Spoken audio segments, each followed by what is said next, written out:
everybody, my name is Kosif, and welcome to the second episode of our Concept of series.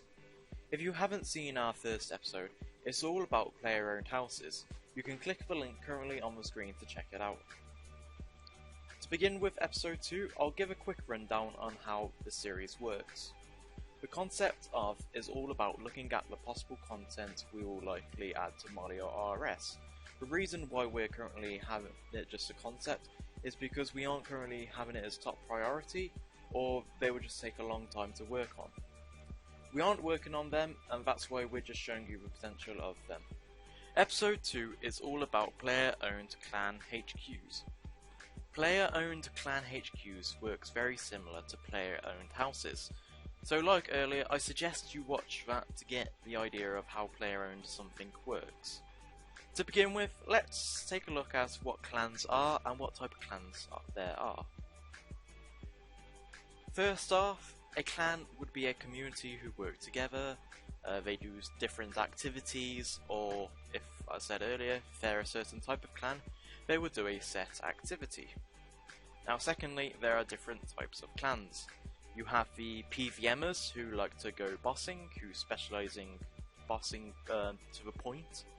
You have the PvPers who roam around the wilderness trying to find people to kill and pretty much try and perform the best they can when PvPing. You also have the skillers who just sort of set back away from the combat and prefer to sort of like hoard craftable items or just like to get high skills up.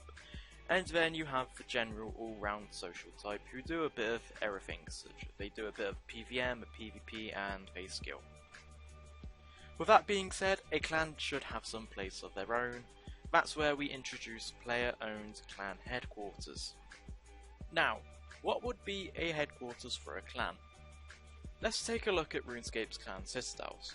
They're great to look at, but personally I feel they aren't anything special. The customizable features are very linear, no citadel stands out differently or unique, and the reason to visit the citadel is poor. We will take this situation and the problems and break them down, trying to complete the opposites of them.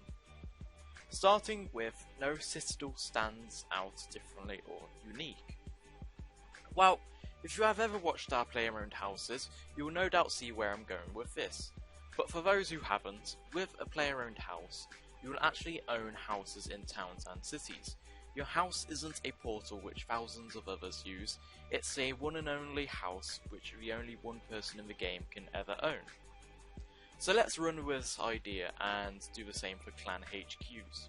Let's take a look inside Varrock.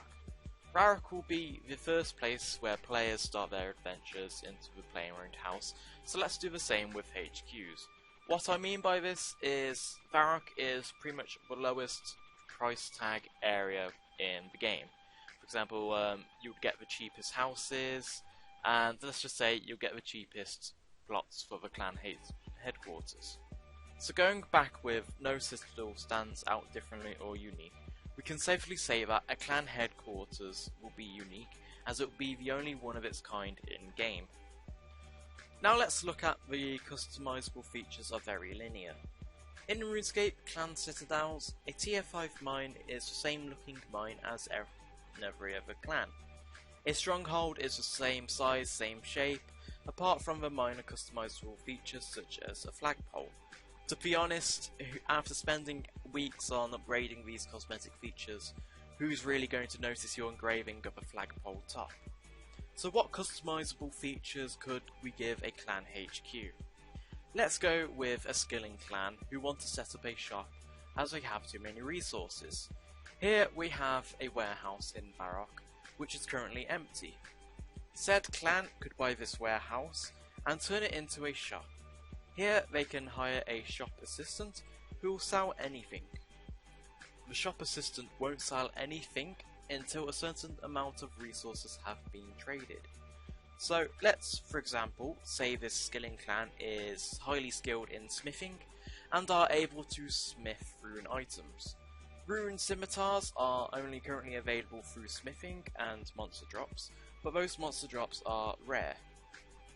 So now they have 25 rune scimitars and they hand them into the shop assistant. They lose all 25 rune scimitars from the game, but now the shop assistant will sell them at a set price decided by the clan, and at an infinity stock. So how about they hand in 25 dragon daggers? So the players in the game won't have to always run to Xanaris, requiring their Draymar staff, but obviously still requiring the Lost City quest to actually hold a dragon dagger, but anybody can just run to Varrock and purchase the dragon daggers. All items purchased, the clan will receive a small proportion of the price sold. The other proportion will go to paying the rent for the building they've purchased, which they turned into a shop.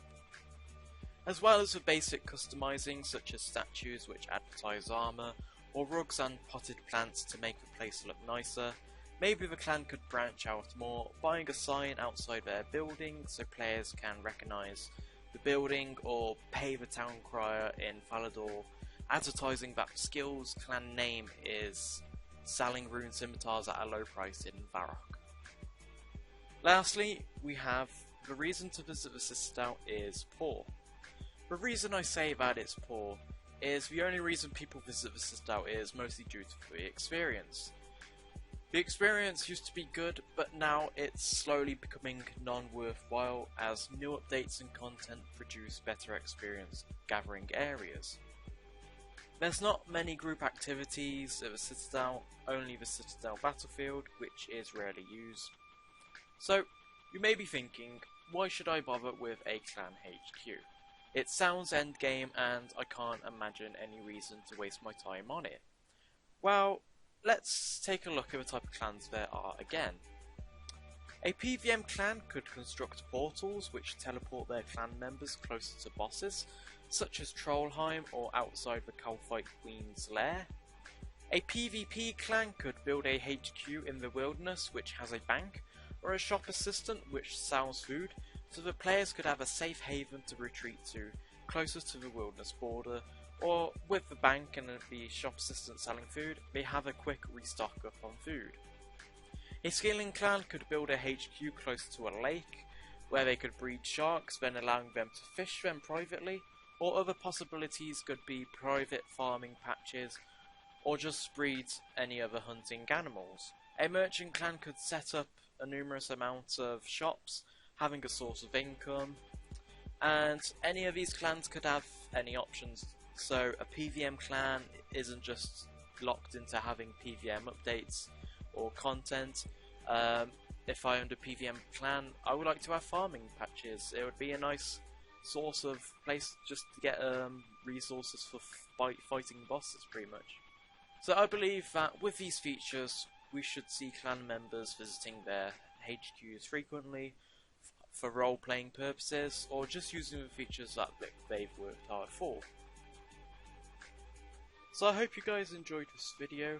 I know the concept of the clan HQs was very similar to the player-owned houses, but there's a lot of different things and a lot of things I wanted to explain. Hopefully the next episode of the concept of will be more interesting. It would be about sailing and chartering ships.